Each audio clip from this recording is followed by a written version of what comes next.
Hi there, welcome back. Miki Jacobs, Religion and Spirituality Part 2. So let's cap a little bit what we learned on Part 1, that religion is not bad. It's not necessarily bad. I mean, you can be a spiritual person and also value and appreciate your religion as long as you are beware of rules that do not make sense, rules that your own religion provide to their follower, that is a separator. I mean, you want to beware on that.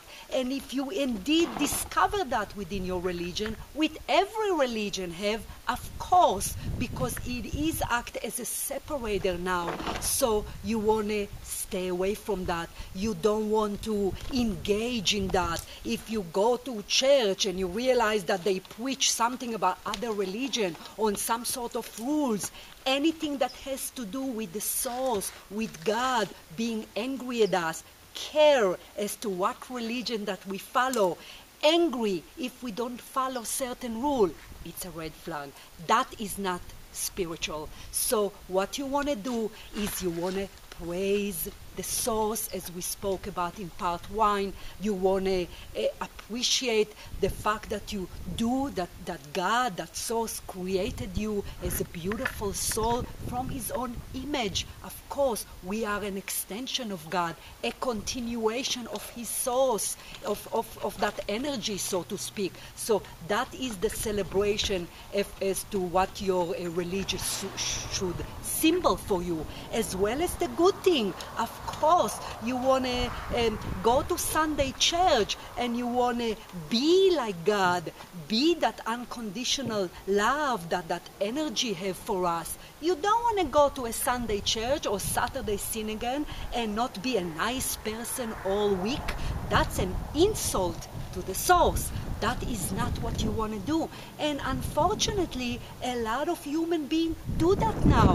They think that if you go for Sunday or Saturday and you ask for forgiveness, you can steal or cheat or be not a nice human being all week. That does not work. That is just say that you go just because you go.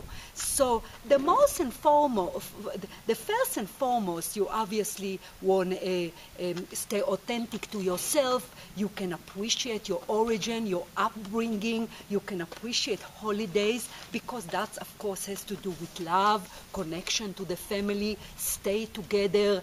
I mean, but you want to beware of the rules and the regulation that promote anger, judgmental, labeling, and a separate between us human beings. That is not religion. That's simply wrong. Also, I was thinking once I was done with the Part 1, that the most absurd thing, of course, is when religion kills in the name of God. I mean, this is so absurd and so sad that it's really show you how powerful the ego can be. Take something such a religion that's supposed to be a connector. I mean, if you go to synagogue, when I grew up and I would go in the holiday on synagogue, and it's such a wonderful feeling. Everyone is praising God. Everyone is singing. I mean, it's such a wonderful feeling. But then when you go a little bit deeper and you hear what it is that they're saying, and that they're right, that someone else that do it in a different way or even in a different day is wrong, that's when you should have a problem with religion. And that killing of the name of God, that is quite absurd, because what we do is we take that beautiful source, the force of life, our creator, and obviously give him a characteristic of some human being that is angry and mad. And as I said earlier, technically that force that we call God, that energy, cannot be negative. It's not in its nature to be negative. It is all pure, which what your soul is, being an extension of God or a spark of God or part of him.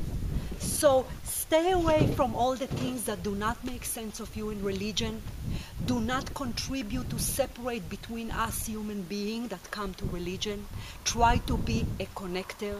Try to express your feeling in a nice, calm way. If you have problem about your own religion or other religion, don't be sucked into the ego, but rather say it or explain it from a spiritual perspective.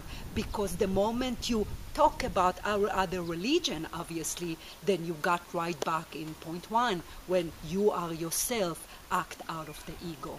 So I hope that would help you to kind of establish where it is you are with your with your religion, to kind of try to observe what the good things, what the bad things, understand the concept of what it is that I'm trying to teach, to stay nice and spiritual meaning, understand what it is we're doing here, not as a human being, as a soul, what it is our soul doing here.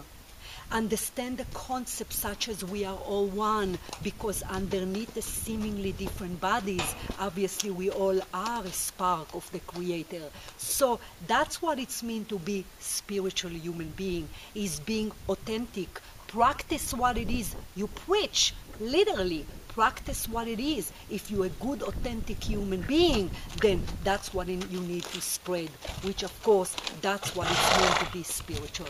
If you want to inject some religion or some culture of when you grew up, or some things that you like out of your religion, more power to it. That is wonderful, as long as you don't take the rules and the regulation too literally as to what human being wrote. That does not come from the source, does not come from the spirit world. All those rules and regulation wrote by, of course, human being. That does not mean that there are no rules. Of course there are. But the rules that we have, the spiritual rules, such as karma, for example, that our soul, if we do bad, it would have to balance its energy, meaning a payback.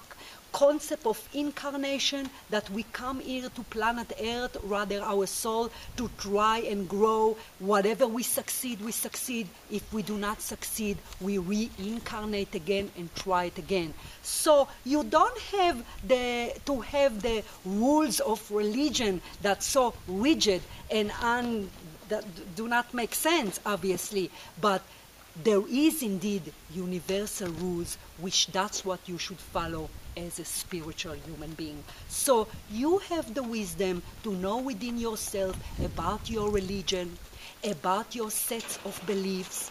You can drop the one that does not make sense, the rules that you know within your heart are a separator, and keep the one that express God within you, because that's what you want to do. You want to be a spiritual human being. You are here to present God out into the world. That's really what we are here. That's what we're doing. We're here to discover that soul in us and express it out. We cannot express it out if we believe about rules that are separated between us human beings as opposed to a connectors. So listen and learn and kind of understand what it is I was talking about, those two parts. And the most important thing, again, apply it to your life, the information. So I hope that that helped you a little bit in that very important subject in your spiritual path towards higher awareness, and I wish that you'll be able to apply those advice to your life. Thank you very much. I will talk to you next time, and be well and happy. Bye.